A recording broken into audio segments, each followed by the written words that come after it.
खबरों की वही तस्वीर, बिना बदले बिना डरे, जज्बा सच का लिए, सच दिखाते हैं आपके जरूरत की खबर। तरीके से हम लगातार दिखा रहे हैं कि प्रत्येक विधानसभा में जाकर वहां के जो विधानसभा के जो जितने भी मतदाता हैं वहां का क्या हाल है और इस बार किस ओर दिल्ली सरकार जाएगी और किस ओर भारतीय जनता पार्टी का मुकाबला रहेगा। बात करेंगे, हम पहुंचे हैं दिलशाद कॉलोनी सीनियर सिटीजन केंद्र में, जहां पर तमाम वरिष्ठ नागरिक बैठे हैं, क्योंकि वरिष्ठ नागरिकों का या बड़ों का आशीर्वाद हम पे होता था, विजय निश्चित होती है। सबसे पहले बात करते हैं, सर आपसे ही बात करते हैं, क्या कुछ कहेंगे, दिल्ली का क्या माहौल चल रहा है? सर क्या कुछ कहेंगे, दिल्ली का क्या माहौल चल रहा है, इस बार क्या देखते हैं राजनीति? इस बार दिल्ली में बीजेपी ही सोच रहे हैं, जहां मोदी है वहां मुमकिन है सारा। ऐसा क्यों, क्या खास बात है? अरविंद केजरीवाल तो सीनियर सिटीजन के लिए अनेकों योजनाएं लाए, अभी एक संजीवनी भी दी है। बहुत सारी योजना लाए, कुछ अमल पे नहीं आया अभी तक। बात करें जिस विधानसभा में हम हैं, एक तरफ तो आम आदमी पार्टी से वीर सिंह दिघान है, एक तरफ से राजेश लिलोटिया है कांग्रेस से, एक तरफ भारतीय जनता पार्टी से कुमार रिंकू है। इन तीनों की बात करें तो कौन प्रत्याशी अच्छा है और क्या कुछ है?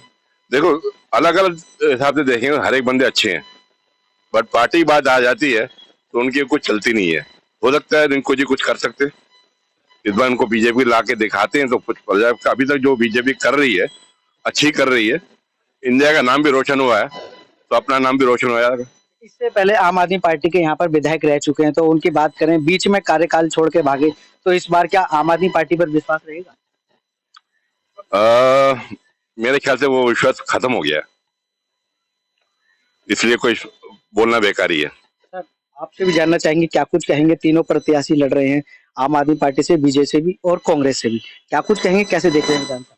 देखिए, सबसे पहले तो मैं आपको बता दूं कि जो आम आदमी पार्टी के यहाँ से नरेंद्र गौतम थे, वो बीच में छोड़ के भाग गए और लोगों का पूरा जो उनके ऊपर थोड़ा बहुत जो भी विश्वास बना था वो खत्म हो गया। बाकी उसके ऊपर से सोने पे सुहागा उनके लिए ये हुआ कि जो केजरीवाल जी की जितनी उन्होंने लॉलीपॉप दिए थे दिल्ली को, वो सब विफल हो गए। हर क्षेत्र में वो विफल हो गए हैं, चाहे उन्होंने अस्पतालों की बात करी, चाहे उन्होंने शिक्षा की बात करी। अस्पताल हमारे पास, क्योंकि हम जिस विधानसभा में रहते हैं, हमारे पास 5-5 जो है अस्पताल है दिल्ली सरकार के। उसमें आपका स्वामी दयानंद तो एमसीडी के पास है, पर एमसीडी भी इस समय क्योंकि केजरीवाल है के पास है, तो वहां पर भी जो है पुराना अस्पताल हो चुका है, बहुत ज्यादा, आज कम से कम 60 साल पुराना अस्पताल हो चुका है, उसका कोई नव निर्माण कुछ नहीं हो रहा उसमें। और उसके बाद जीटीबी अस्पताल आ जाओ, एक एक बेड पे 4-4 मरीज पड़े हुए हैं, बुरी हालत हुई हुई है।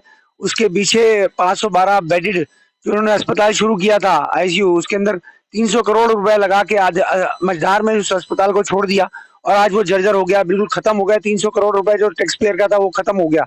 बात करें, अरविंद केजरीवाल ने आम आदमी पार्टी से एक बार राजेंद्र पाल गौतम की टिकट काटकर वीर सिंह दिघान को दी है। क्या लगता है, जो अभी तक कांग्रेस में अभी तक बुराइयां करते थे अरविंद केजरीवाल की, अब तारीफें कर रहे हैं? वीर सिंह दिघान जी जो एक मौकाप्रस्त नेता है, वो उन्होंने यहाँ पे 3 टर्म निभाया कांग्रेस की तरफ से। उसके बाद 3 बार उनकी जो है जमानत जब्त हो गई, तो उसका मतलब उनकी कोई फेस वैल्यू तो है नहीं क्षेत्र के अंदर।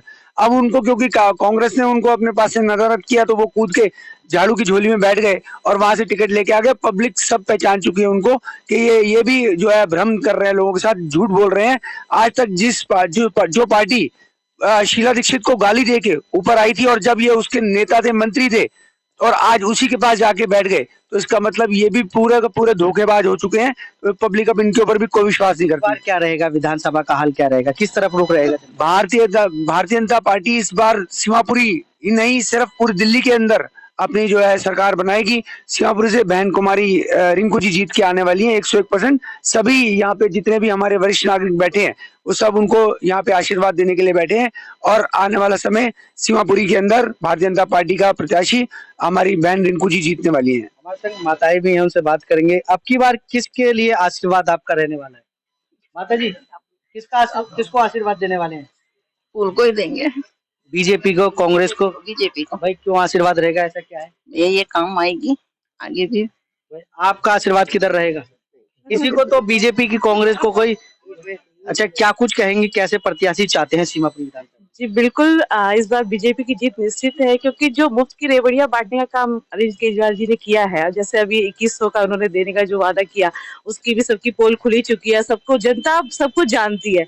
आप जब तक आपने लोगों को बेवकूफ बना लिया आपने इतने टाइम तक, लेकिन अब जो है जनता बहुत जागरूक हो चुकी है, उनको फ्री की चीजें नहीं चाहिए।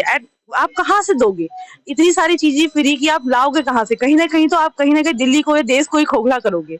तो इस वजह से सबको पता लग गया है और लोगों को सुविधाएं चाहिए, हर चीज सब जानती है, तो निश्चित रूप से इस बार बीजेपी ही विजय। एक तरफ आम आदमी पार्टी ने वीर सिंह दिखान जी को खड़ा कराया, एक तरफ कांग्रेस ने राजेश लिलोटिया को, और आम आदमी और बीजेपी की तरफ से कुमारी रिंकू, तो अब की बार किसको साथ रहेगा? जी बिल्कुल, रिंकू दीदी की जीत निश्चित है। माता जी, किसकी तरफ आशीर्वाद देंगे आप? जो काम अच्छा करेगा। आपकी नजर में किसी ने काम तो अच्छा किया होगा? अभी तक तो किसी ने नहीं किया। तो आगे आप कैसे आप वोट डालेंगे, कैसे विश्वास रहेंगे? विश्वास है ये फ्री बंद हो जाए तो दे देंगे बीजेपी को वोट, तो बीजेपी को जाएगा। माता जी, क्या कुछ कहेंगी, किसके लिए आशीर्वाद देने वाली हैं इस बार? हम तो बीजेपी के हैं, बीजेपी को ही देंगे। क्या कुछ कहेंगी, बीजेपी की क्या खास बात है जो देने वाली है? बीजेपी की बात है, वो जो बात कहते हैं उस पे अटल रहते हैं, जैसे हमारे मोदी जी ने किया है सारा काम।